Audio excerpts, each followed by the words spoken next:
acontecer. Eu vou ler um versículo em toda a igreja, como vocês assim já demonstraram essa dedicação e firmeza aqui nesta noite, vai ler também o outro versículo, do versículo 1 até o 6. Eu leio o 1, vocês leem o 2 e assim nós vamos seguir. E chegavam-se a ele todos os publicanos e pecadores para o ouvir da igreja. E os fariseus e os escribas murmuravam, dizendo: Este recebe pecadores e come com eles. E ele lhes propôs esta parábola, dizendo: Que homem entre vós, sem ovelhas, pegando a delas, não deixa no deserto, não vende em nós. Não quer dizer que não tem. Isso aqui é o quê? Isso aqui é o quê? Foi o 4, né? O 5 agora. E, achando-a, a põe sobre seus ombros, cheio de júbilo. Que ela engraçada, os amigos e vizinhos, dizendo: Alegrai-vos comigo, porque ela cheia a minha ovelha perdida. Amém. Glória a Deus. Irmãos, podem sentar. Deus assim abençoe. Aqui é a parábola da ovelha perdida em resposta ao questionamento e murmuração, vamos assim dizer, dos escribas. Que é, mano? Quando o Senhor Jesus estava ali com eles e ao mesmo tempo estava falando com pessoas que aos olhos dos judeus não era lícito falar por causa de uma rixa ideológica que existia entre eles. Mas a Bíblia diz que Jesus ele veio para poder fazer o sacrifício na cruz e salvar o homem. Então não tem uma classe definida, que Jesus veio salvar só e simplesmente os judeus. Apesar de que João disse que ele veio para os seus e os seus não o receberam.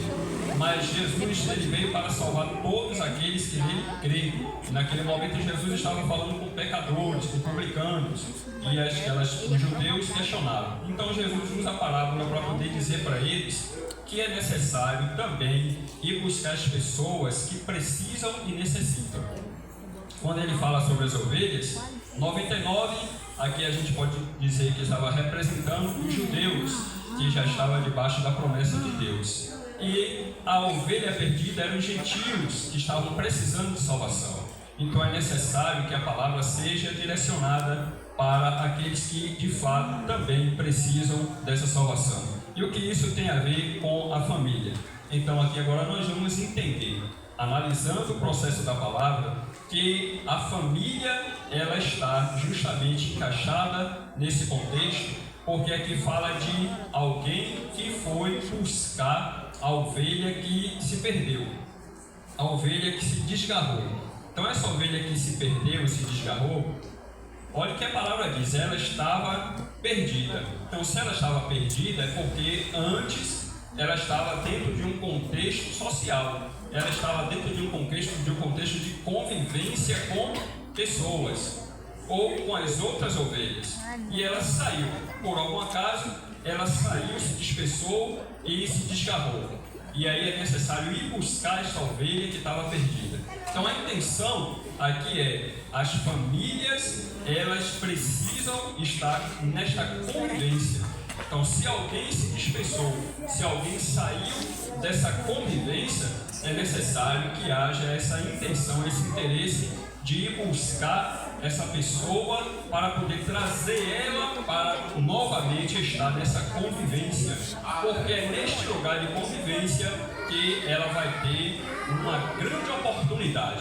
E nesta noite nós vamos falar sobre o tema Meu Lar, Minha Família, Meu Refúgio, baseado nesse contexto.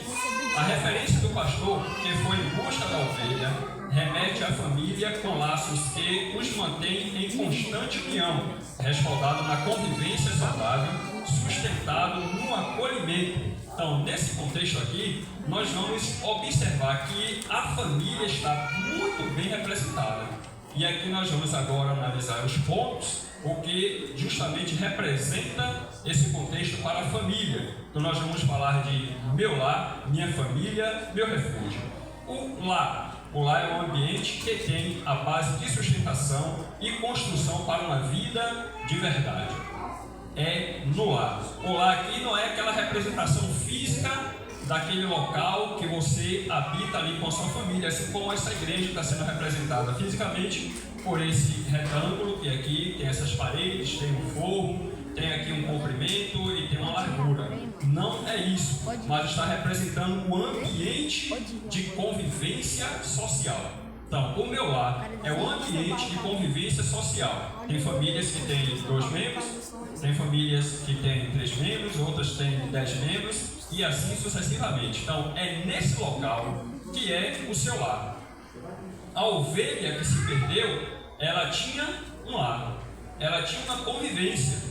Enquanto ela estava naquele lar, naquela convivência, ela estava tendo a possibilidade de se sustentar e de se construir e viver uma vida de verdade. Mas quando ela sai desse ambiente, aí o risco é grande. Então ela entra em um estado de vulnerabilidade. E o pastor, conhecendo que ela estaria nesse estado e correndo um grande risco, então é necessário trazê-la de volta para esse ambiente. E aqui vamos entender nos textos que nós vamos ler para poder explicar para os irmãos. Provérbios 22:6. Ensina a criança no caminho que deve andar, e ainda quando for velho não se desviará dele. Provérbios 31:2 e 3. O que, meu filho, e o que, filho do meu ventre, do meu útero, e o que, filho dos meus povos? Não deis a tua força às mulheres, nem os teus caminhos àquilo que destrói os reis.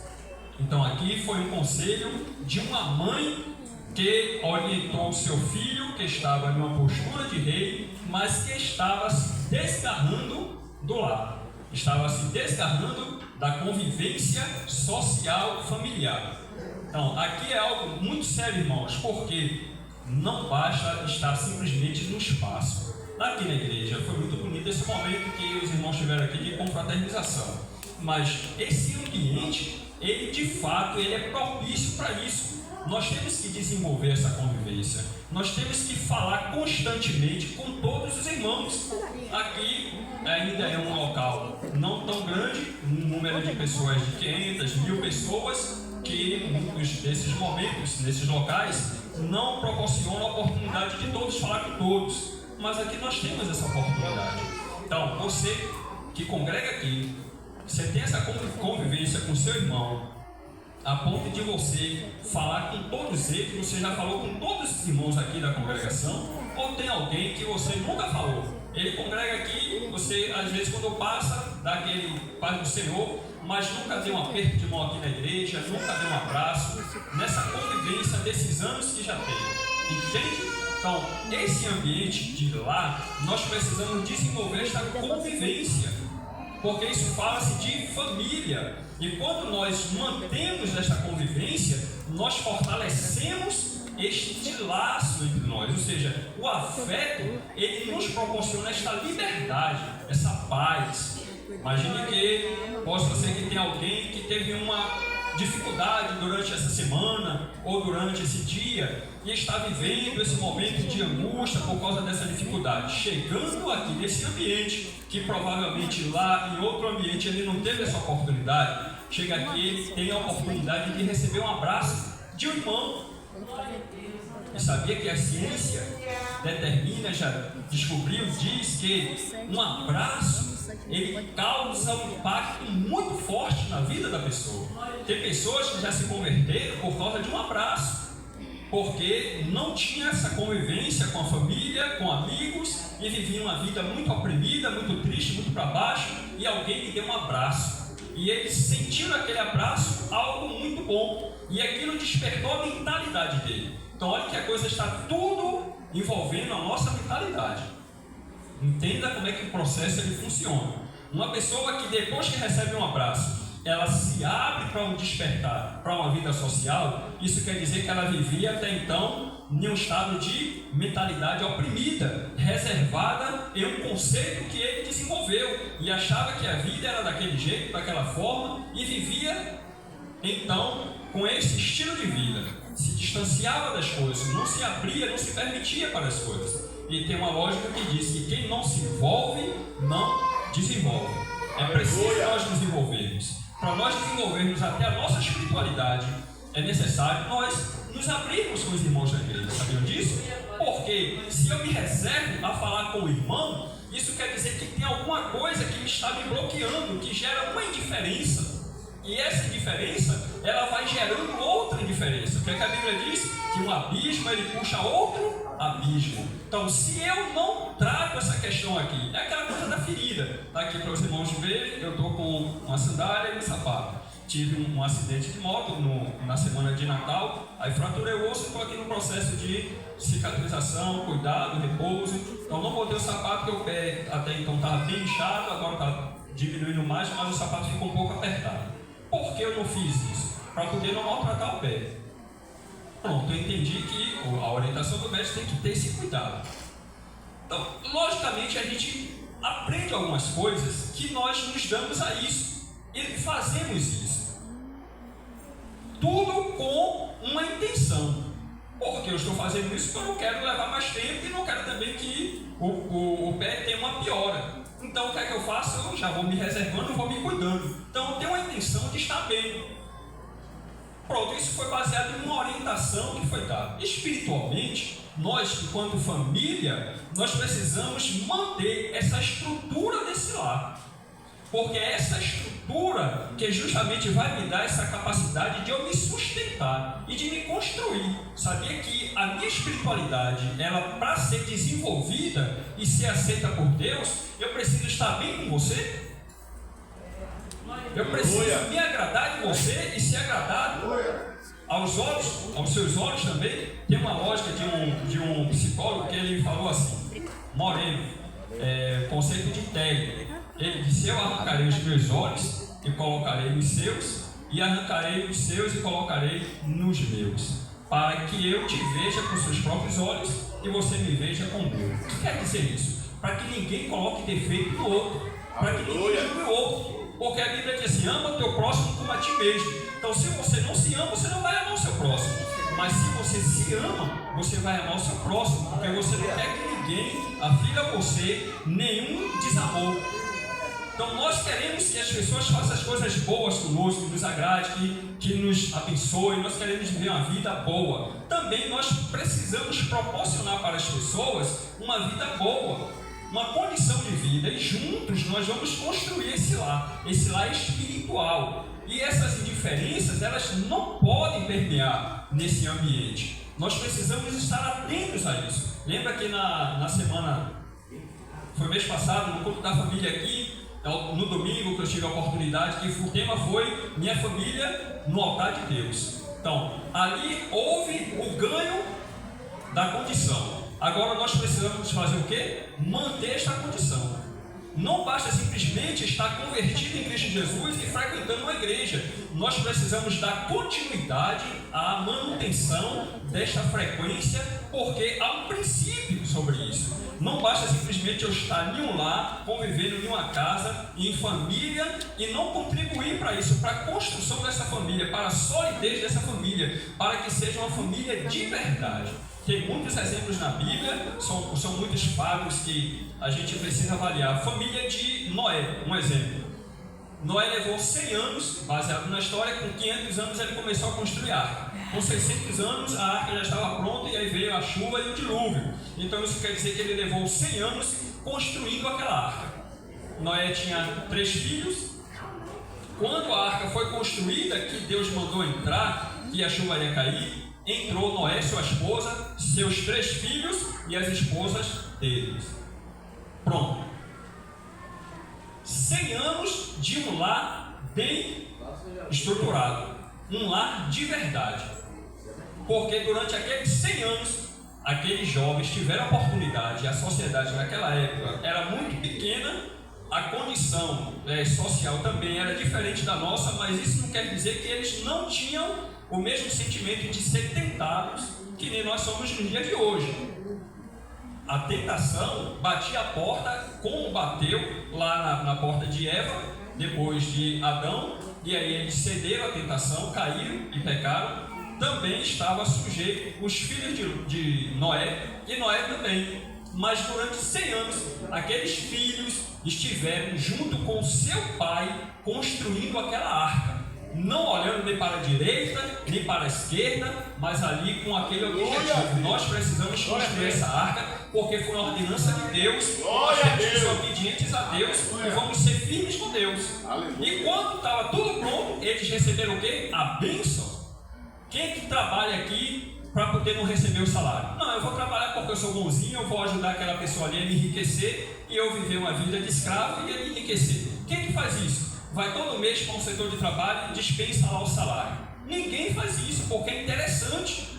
É importante você pegar o dinheiro. Meus irmãos, nós não podemos estar na igreja e não construir esse ambiente de espiritualidade para nossas vidas. Nós temos que cada vez mais buscar isso, desenvolver essa mentalidade de eu estar firme e constante, sempre abundante na obra do meu Senhor, sabendo que vai chegar aquele grande dia, aquela determinação dada por Deus, e eu vou receber essa recompensa. Eu tenho que trabalhar por mim e também tenho que trabalhar a favor dos meus irmãos, porque nós pertencemos a uma família. Nós somos de um lar. E nesse lar ninguém pode ser discriminado, segregado e dispensado. Todos têm que fazer parte desse ambiente. É uma coisa muito interessante na igreja, nós fazemos o seguinte: quando alguém está cantando aqui na frente, por mais que a gente não saiba o hino, assim, que nem eu não sei muito o hino, eu abro a boca para poder acompanhar o hino. O que é que eu entendo? Eu entendo que esse ambiente é um ambiente de confraternização, de comunhão, de participação de todos, e aí eu começo a fazer a minha parte também. Mas tem casos que o irmão fica aqui cantando e a igreja e os demais irmãos ficam calados, parados. Eu não sei o hino, mas vai ali devagarzinho com os lábios. Porque, irmãos, isso gera em nós um comportamento positivo, para que nós não venhamos a nos acomodar, porque senão o ambiente da igreja vai ficar um ambiente sem graça, porque eu não participo, eu não me envolvo, eu não acho interessante, isso não é agradável para mim. Não é que não é, é eu que estou vendo desta forma, e aí eu me permito a esse entendimento e compartilho com esse entendimento. Vai chegar determinado momento que eu vou estar minado e não ter nenhum prazer, nenhum interesse pelo ambiente espiritual que é a igreja. Transferindo isso para a casa, para a família, o lar precisa estar nesse desenvolvimento. Os filhos precisam contribuir, até as crianças, os adolescentes precisam contribuir, precisam estar envolvidos, para que eles cresçam com essa mentalidade de responsabilidade, de compromisso com a família. Aqui é minha família, aqui é meu pai, aqui é minha mãe, aqui é meu irmão. Vocês aqui, esses quatro aqui na frente, vocês são irmão um do outro? Algum de vocês? Ninguém é irmão do outro. Pronto, tem alguma adolescente, criança aqui que está o irmão aqui? Dois? Pronto, tem dois aqui. Pronto, ali tem uma irmã e outra irmã. Se no ambiente do lar não houver esse entendimento que olha, você é minha irmã, eu preciso te respeitar, e aí começar a ter atrito, começar a ter confusão, disputa, me dê uma bolacha, eu estou comendo a bolacha, o outro meu irmão me pede bolacha, eu não dou, aí eu faço birra com meu irmão, eu faço pirraça com meu irmão, aí meu irmão fica chateado comigo, fica revoltado comigo, aí quando minha mãe manda fazer alguma coisa, aí eu digo, vá, mande fulano fazer. Então esse ambiente, ele aos poucos vai sendo contaminado, e muitas vezes não é percebido isso vai minando lá, vai minando a casa. Quem é que está por trás disso? Quem é que está querendo isso? Satanás. Porque esse lá, com essa divisão, com essa falta de unidade, é o que nós vamos falar aqui de uma forma bem implícita aqui, é união, convivência e refúgio. Então, não havendo esta união, aí essa família, esse lar vai aumentando, vai expandindo, o tempo vai passando e a sementezinha da erva daninha, lembra que os meus irmãos sabem que é erva de passarinho? Aquela sementezinha que o passarinho joga lá numa árvore, aí dali nasce a plantinha e se deixar ela mata a árvore. Ela demora, mas mata. E olha que interessante, demora porque tem que ter a oportunidade para poder cortar o mal pela raiz. Então Deus sempre nos dá a oportunidade de perceber a erva daninha, de perceber o mal e cortar o mal pela raiz. Nós precisamos estar atentos a isso. Agora essa orientação é para os pais, porque crianças e adolescentes não têm essa mentalidade suficiente para poder entender esse processo e fazer o processo de vigilância. Adolescente, criança, jovem de 20 anos ainda não tem o seu cérebro totalmente desenvolvido. Ele só vai estar com a estrutura alicerçada a partir dos 25 anos e diante. Isso é ciência. Então isso quer dizer que até então ele não tem condição de tomar uma decisão de fato assertiva e bem racional. Muitas vezes ele tem uma habilidade, ele faz alguma coisa, mas é preciso maturidade. E maturidade não se adquire no banco de uma faculdade. Às vezes é jovem, faz a faculdade, já está fazendo até um doutorado, se acha importante, inteligente, mas tem muita coisa ainda para aprender. Mas muita coisa para aprender. E aí a pessoa acha que sabe muita coisa e começa a falar como se sabe muita coisa. Mas a gente nasce, cresce, morre e nunca vamos saber tudo. Todos nós somos ignorantes. Ignorante é não saber tudo. Então, nós precisamos estar atentos para os mínimos detalhes, nós começarmos a tomar decisões assertivas. Nós precisamos estar envolvidos especificamente nesse cuidado. Aí o versículo Colossenses 3:5 diz: mortificai, portanto, os vossos membros que estão sobre a terra. Aí tem algumas definições, mas eu vou ficar aqui em afeição desordenada. O que é afeição desordenada? Sentimento intenso e excessivo que pode ser descontrolado, apaixonado ou irracional. Isso é algo, é uma erva daninha, é uma semente de passarinho que Satanás coloca lá no ser humano. E todas essas coisas, irmãos, elas se desenvolvem justamente a partir do nascimento do ser humano. Todas as coisas desenvolvem a partir do nascimento do ser humano. Tem alguém ali, tem uma irmã ali com uma criancinha no colo. Cientificamente já foi descoberto que a criança, que ela é, como a irmã está ali com a criança no colo, que ela é cuidada e colocada no colo até o seu período de estar caminhando e estar com a sua estrutura boa. Isso faz com que a criança, ou seja, a pessoa, seja mais inteligente. Só o fato de a mãe carregar ela no colo já desenvolve nela uma capacidade intelectual. Por quê? Porque a criança, a gente vai dizendo assim, não sabe de nada, mas só que a mente dela ali já está começando, desde o ventre da mãe, já está começando a codificar as memórias. Então, as memórias estão sendo estabelecidas nessa criança. E o fato de ela estar aqui agora na igreja, ali eu percebi aqui agora que a irmã brincou com ela, ela deu um sorrisozinho. Então, esse sorriso, essa interação que ela teve com a irmã, já gerou nele uma codificação na sua memória. E isso vai ficar marcado na memória dele. Quando ele crescer, essa memória positiva vai ser acessada que está lá no seu cérebro. E isso vai se transformar em comportamento positivo.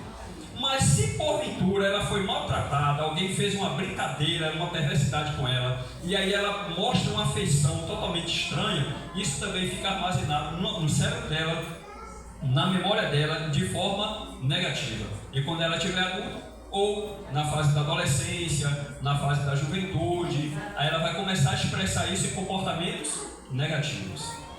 Meus queridos, nós precisamos estar atentos a isso, porque nós somos crentes, tem pessoas que estão aqui já adulto, mas foi desde criança com uma criança ali no colo, acompanhado na igreja. Mas mesmo assim, ainda tem estruturas psicológicas um pouco desorganizadas e comportamentos desorganizados. Mas foi criado na igreja. Entende? Então, o que é que nós temos que estar atentos aqui? Não é simplesmente o fato da crença ou a crendice que vai me levar a estar totalmente livre dessas coisas. Mas é sim uma forma, como aqui nós estamos falando, uma forma de uma construção, uma forma de um entendimento que aos poucos isso vai se solidificando e nós vamos nos tornando pessoas ou família de verdade. Família de verdade. Noé começou o primeiro ano. Primeira madeira, vamos derrubar a primeira árvore lá na floresta. Está pensando que foi fácil? Quando nós estávamos fazendo missão no Amazonas, e aí no segundo campo que nós passamos, o pastor estava foi fazer uma casa lá, parece, e aí derrubou umas árvores, umas castanheiras no mato, e eu fui ajudar. Pense em pegar uma tábua que era quase mais ou menos essa largura, de uma parede a outra aqui. Eu magrinho do jeito que eu sou. Eles carregavam 2 tábuas, eu tentei pegar 2, não consegui. Aí peguei uma e fui me arrastando com muito sacrifício para chegar no local. Pense aí agora os filhos de Noé, junto com Noé, com todo o processo rústico daquela época, sem serrote e sem machado, era com coisa de pedra, um material de pedra e da forma que tinha na época, fazer isso durante 100 anos. E ali constantemente com os pais. Talvez o amiguinho lá, tá vendo? Os adolescentes aqui, todo mundo presta atenção, as crianças também. Os coleguinhas lá, os adolescentes, vamos brincar lá fulano, vamos brincar lá ciclano. Aí o pai e a mãe, não vai não, meu filho. Aí fica chateado, fica zangado que o pai e a mãe não deixam, né? Mas aí na hora que tá na brincadeira lá, e o coleguinha fala lá, com todo o respeito dos irmãos, ó, seu filho da puta, não sei o que, não sei o que. Aí, tá vendo como olhou pro outro ali? Porque essas coisas acontecem. E aí, o meu filho que é crente, seu filho que é crente, tá lá no meio dos coleguinhas dele lá, ouvindo esses palavrões. Aos poucos, se isso continuar, o que é que vai acontecer? A memória dele vai o quê? Codificar aquilo. E aí tem pais que dizem assim, mas eu criei na igreja, quem foi que ensinou isso para esse menino? Meus irmãos, nós não aprendemos só dentro da igreja. Nós não aprendemos só dentro de casa. Nós aprendemos em qualquer ambiente que nós estivermos. Porque isso fala de estímulo. Tudo em volta de nós é estímulo. Nós estamos aqui nessa igreja, ela é muito organizada, muito arrumada, parede de textura, de grafiado, pintada aqui com creme, o piso, porcelanato. Isso promove em nós um estímulo de satisfação, de prazer, porque estamos num ambiente agradável. Então isso mexe com o nosso psicológico. Vocês já se questionaram, já sabem por que restaurante, pizzaria, lanchonete tem as coisas lá de vermelho e de amarelo? Alguém sabe por quê? Porque aquilo estimula uma área do cérebro para poder levar a pessoa a ter vontade de comer. A cor é chamada de psicologia das cores. A cor amarelo e vermelho mexe com uma área do cérebro, ativa essa área e a pessoa fica com vontade de comer. É por isso que o restaurante bota, para poder você comer um bocado e gastar dinheiro lá. Entende como é que a coisa funciona? Então, isso estimula a gente. O ambiente também nos estimula. Aí o meu filho, que é crente, né, que eu mando ler a Bíblia, que ele ora, que se dedica, mas se ele estiver do lado de um coleguinha, e esse coleguinha falar um palavrão para ele aos poucos pode se contaminar com esse coleguinha. E é pecado deixar ele brincar com o coleguinha? Não é pecado. Mas em casa, se eu não construo essa estrutura no lar, de ensinar esse filho que xingar errado, e que se alguém não estiver brincando com ele, esse colega xingar, que é para ele sair do meio desse colega e não se envolver com esse tipo de coisa. Se eu não fizer isso, se eu não falar isso, sabe o que é que vai acontecer? Aí a criança vai lá achando que aquilo tudo é normal, daqui a pouco ele está xingando. Uma certa vez na igreja, lá na sede, teve um evento, e aí eu vi um adolescente, quem já foi na sede ele sabe que ali no fundo tem um banheiro, né? E aí eu falando disso eu lembrei, eu vi um adolescente, um menino falou uma coisa lá e o adolescente, aquele negócio de luta mesmo, de bater, o adolescente deu um bocado de porrada no outro, parei e fiquei olhando assim. Ainda reclamei com ele, filho de crente, na igreja, fazendo esse tipo de coisa. E aí, ai diabo, não é diabo não, irmãos. Nem tudo é diabo. Satanás está no meio sim para poder influenciar. Mas se nós nos atentarmos, somos nós que deixamos o diabo ele entrar em nossas vidas e fazer coisas em nossas vidas. Porque a Bíblia, o próprio Jesus diz assim, resistir o diabo, ele fugirá de vós. Então se eu resisto, o que é essa resistência? É tapar as brechas, é estar atento às coisas, é não deixar espaço para que a erva de passarinho seja implantada. Eu preciso estar atento. O que foi que Jó fez? Olha, eu vou orar, fazer um sacrifício a Deus, porque eu não sei se meus filhos fizeram alguma coisa errada. Então, cobertura espiritual. Nós precisamos estar atentos todos os dias, cobertura espiritual. Pedir a Deus para poder nos guardar, pedir a Deus para repreender a ação de demônios. Então, meu filho está lá com o coleguinha fala um palavrão lá, e ele não sente uma reprimenda nisso, e ele acaba continuando ali, ou até mesmo com aquelas conversinhas, aí vai com o coleguinha, ele aos poucos está sendo minado na mente dele, que aquilo é comum, que aquilo é normal. Meus irmãos, abre aspas para chamar a atenção de uma coisa. Tenham cuidado com esse jornalismo da Record, principalmente o Bocão, tá bom? Tenham cuidado. O jornalismo aqui da Bahia, eles são tendenciosos a contaminar a mente das pessoas com a linguagem. Eu estou falando isso porque tem muitos irmãos que não percebem. Como eu sou da área da psicologia, então hoje mesmo eu vi o Bocão falando uma coisa que chega a subir uma ira. Com aquele negócio do rapaz do aplicativo lá, alguém viu? O motorista do aplicativo. E aí ele disse, você foi para a delegacia, você está errado mesmo. Então quando ele faz isso, ele está te induzindo a achar que o rapaz é errado. O rapaz estava buscando o direito dele, a coisa não é dita de uma forma muito clara, mas nós que ficamos muitas vezes na frente dessas coisas, ouvindo essas coisas, o que é que vai acontecendo? Eu falei que nós aprendemos com o quê? Com os estímulos, não é isso? Então, eu estou ali na frente daquele estímulo, aí as palavras estão sendo ditas e estão entrando no meu ouvido. Quando elas entram através do meu ouvido, irmãos, não tem uma lixeira que ela vai direto para a lixeira só porque é uma palavra ruim. Não tem não. Ela entra de fato no cérebro e codifica no cérebro. E o cérebro ele não se sente bem. Isso é científico também. O cérebro ele não se sente bem quando alguma coisa ruim está sendo feita. E ele está vendo aquela coisa ruim. Um exemplo, você está vendo uma briga, uma pessoa batendo na outra, machucando a outra, dando tiro na outra. Para o cérebro isso não é bom. Mas muitas vezes a gente insiste em ficar olhando para aquilo, não é isso? Vai chegar a determinado momento, porque isso é científico também, que o cérebro ele vai se acostumar com aquilo e ele vai achar aquilo normal. Então, muitas coisas estão sendo validadas através da linguagem e a gente não percebe. Hoje as pessoas estão ficando com raiva de polícia, não está tendo mais tolerância com o outro, com o vizinho, qualquer coisa quer brigar, quer discutir, quer processar. A questão do racismo hoje também, tudo é processo, porque me discriminou, é racismo, ninguém perdoa mais, ninguém ama mais, é uma individualidade muito grande e nós estamos como igreja envolvidas nesse ambiente agora, o mundo, que a Bíblia diz que nós estamos ainda nesse mundo, estamos envolvidas nesse ambiente e não estamos atentos a isso. Precisamos estar atentos a isso. Então, a afeição desordenada são esses sentimentos que vai minando o nosso coração. Porque nós vamos passando por uma coisa aqui, outra coisa ali, vai desenvolvendo sentimento. Lá na frente a gente não tem controle, isso vem à tona e nos mobiliza e a gente começa a fazer coisas que não tem sentido mesmo. E a gente já fulano não é crente, fulano é isso, fulano é aquilo. É porque não tem controle e se permitiu muita coisa. Nós precisamos estar atentos e estar vigilantes. Olha que história interessante da família de João Wesley. Para quem já leu o livro Heróis da Fé, foi um grande pregador da sua época de 1600, 700. João era o 15º filho dos 19 filhos de Samuel e Susana Wesley. Quantos filhos? 19. O que vamos transcrever, escrito pela mãe de João, mostra como ela era fiel em ordenar a seus filhos e a sua casa depois dela. O livro de Gênesis, capítulo 18 e 19, fala algo sobre isso. Para formar a mentalidade da criança, a primeira coisa é vencer a vontade.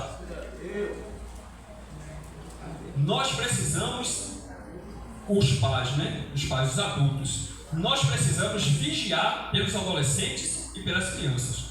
Nós não podemos fazer a vontade deles. Primeiro que eles não sabem nem o que eles querem, eles só estão querendo, mas ainda não estão tendo entendimento